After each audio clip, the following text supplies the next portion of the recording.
Idiot. What is it? We got it!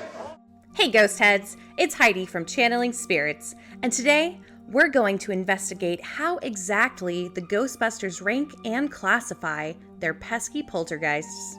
Sir, what you had there was what we refer to as a focused, non-terminal repeating phantasm, or a Class 5 full-roaming vapor. Real nasty one, too.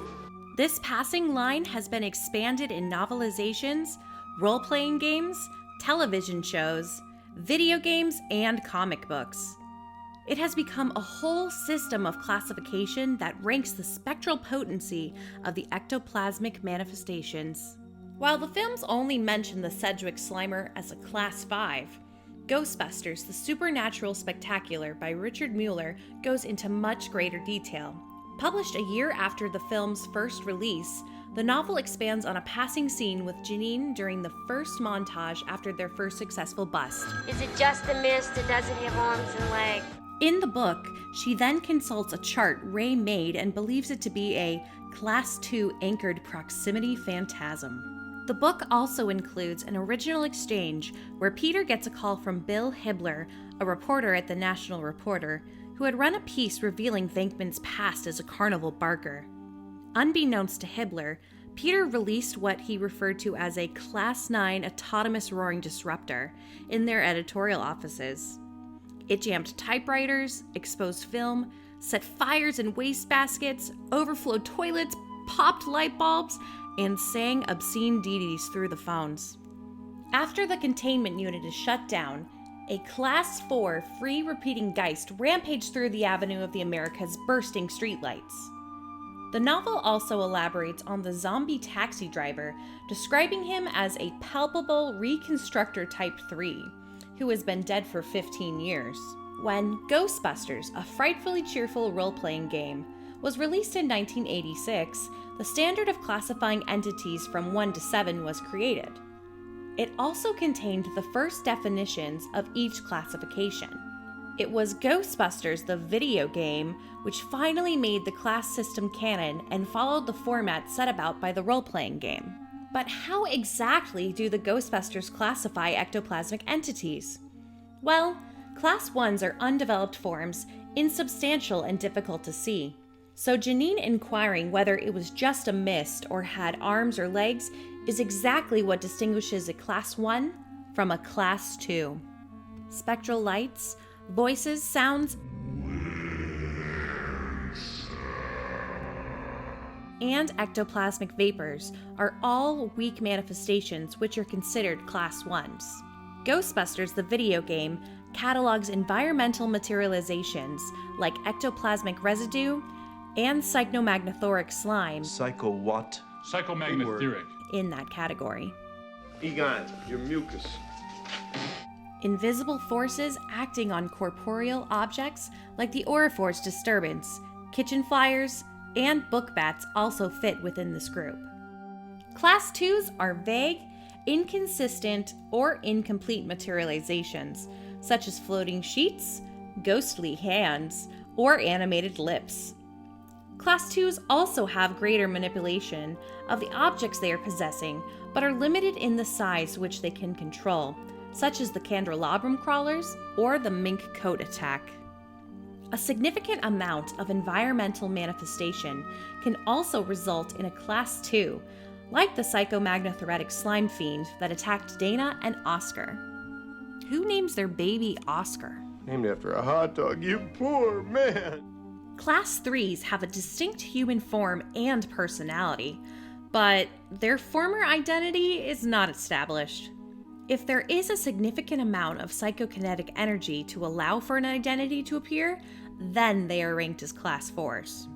Indistinguishable entities, like the Fort Detterming Phantom, fall in this category, as well as generalized manifestations that are identified by their career rather than their personality, such as the construction worker ghosts, zombie driver, or bellhop ghosts.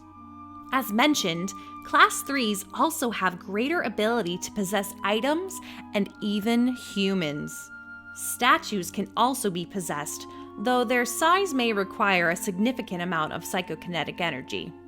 Class 4s are able to conjure enough PKE to appear as they did in their corporeal form, such as Eleanor Twitty, known as the Grey Lady of the Library, the Scoleri brothers, Vigo the Carpathian, and Fiorello LaGuardia. I spent an hour last night in my bedroom talking to Fiorello LaGuardia, and he's been dead for 40 years. Class 5s are definite but non-human in form. There is speculation that Class 5s are formed from emotionally charged events or as a side effect from ritual summonings. The 2017 annual of IDW's Ghostbusters comic mentions that this is one of the Sedgwick Slimer's origins after Ivo Shandor's refurbishments to the hotel. Other Class 5s include the Cinema Spectre, Marshmallow Minis, and the Subway Ghost. The role-playing game refers to Class 6 ghosts as the ghosts from lower life forms. However, a more accurate description would be collective manifestations and animal-like ghosts. Class 6s are powerful entities, often made up of multiple spirits who have formed together. This includes mass traumatic events like the City of Albany train Winston encounters or the Titanic. Well, better late than never. Other Class 6s can be bi-dimensional animators, like the variety of golems, or massive forms like the Washington Square Ghost. Class 7s are metaspecters. They are obsessively malevolent, exceptionally powerful, and exhibit control over subordinate forms. Primitive cultures referred to them as demons or gods. Gozer the Gozerian obviously fulfills this classification, as do the Terror Dogs, Vin's Clortho, and the imprisoned juvenile Slore also belongs among these powerful creatures. But even lower classes can be elevated to a Class 7 given enough psychokinetic energy. This was the case with Vigo the Unholy and Ivo Shandor in his Destructor form. When the real Ghostbusters debuted in 1986, they also mentioned various classes, but with no specifics as what constituted each one. In the first episode, Egon mentions, "We have 3 Class 5 full torso apparitions." Those 3 ghosts established a rival paranormal elimination business and seek out Turlock in an abandoned toy factory in Brooklyn. Yeah, Turlock's in there. He's the Class 7 Phantom who haunts this dump. The trio discovers a much larger entity has scared off Turlock, and Ray later says, That's at least a Class 8 free-roaming vapor. which Egon later clarifies. Worse, a full magnitude Class 10. The animated series quickly established that ectoplasmic manifestations could be classified at least 1 through 10, though some would later exceed that. The only example of a Class 1 was published in Now Comics issue 12. The Poltergeist has an appearance similar to the Sedgwick Slimer, but is arbitrarily assigned as a Class 1. While visiting Ray's hometown, Ray encounters a couple of Class 2 specters in the Paulo mansion.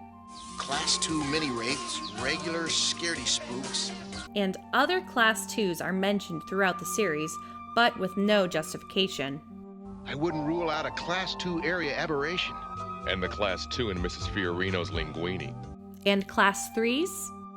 You know, for a simple Class 3 vaporous apparition, he's got a lot of spunk. The series sequel, Extreme Ghostbusters, also mentioned Class 3s such as the Jersey Devil. It sounds like you're dealing with a Class 3 biopheric specter, a demonic life force inhabiting iron ore and other minerals. Class 4s were prevalent in Extreme Ghostbusters, like the Wish Giver. I've consulted my database on psychokinetic turbulence in that area of the state. We may be dealing with a Class 4 psychoreactive specter. Or the Ecto-Clones, which required the original Ghostbusters to return in order to take it down. Apparently, we're dealing with a Class 4 self-replicating specter. Extremely rare. Considering the Wish Giver can alter reality and the Ecto-Clones self-replicate, one would assume both would be substantially more than a Class 4. While supposedly higher level Class 5s are also mentioned, It's definitely a Class 5, and it's in the elevator shaft. He works with a sidekick, a Class 5 named Shifter. Class 6s are significantly stronger, such as the roller ghoster. It's made up of the ghosts of all those animals. Class 6 focused apparitions. They can't leave. Which is a roller coaster possessed by a collection of deceased circus animal spirits, which is similar to role-playing games' definition of Class 6s. Some also have noticeable intelligence, like Tempest, who led a ghost uprising. These readings are consistent with a Class 6 bitemporal apparition, capable of coexisting simultaneously in 2 different times. Or Akira, who was able to trick Kyle under the guise of her great-grandmother and spread an ectoplasmic pestilence. A Class 6 SPE, somewhere in the immediate vicinity. Class 7s are inconsistent in their strength. Some, like the Domo VA, are mere household spirits, invisible and anchored to their house. Fasten games awaken at least 12 separate Class 7 plastic free-floating repeaters. While others, like the Boogeyman or Hob on Agaric, are some of the strongest opponents the Ghostbusters face and hold that rank. I'm sorry to have to tell you that you've got what seems to be a Class 7 repeating corporeal entity residing here. Mikra is a powerful Class 8. Definitely a Class 8. Which fed on other ectoplasmic entities every 1,000 years, and in doing so, created desert. Considering its power, it seems odd that Simon Quegg's horse and buggy are a class above that. It and the horse are powerful Class 9 specters. Only a few entities are mentioned higher than a Class 10, including the Ghostmaster, who commanded several other spirits. The Ghostbusters encountered him twice and... According to Who's Who in the spirit world, the Ghostmaster rates as a Class 11. 11? Extreme Ghostbusters rates the eye-stealing Tenebrog at the highest classification. Well, you've got another call. A Class 13. What makes him almost double the threat of the Boogeyman is unclear and is never mentioned. The animated classifications are inconsistent, so they offer little help in creating a universal system across all forms of media. Hopefully, if you decide to go toe-to-toe with the ghost, you have a better understanding of what you're dealing with. If you enjoyed this video and think we deserve it, You've earned it. please subscribe. I'm Heidi with Channeling Spirits, and thanks for watching.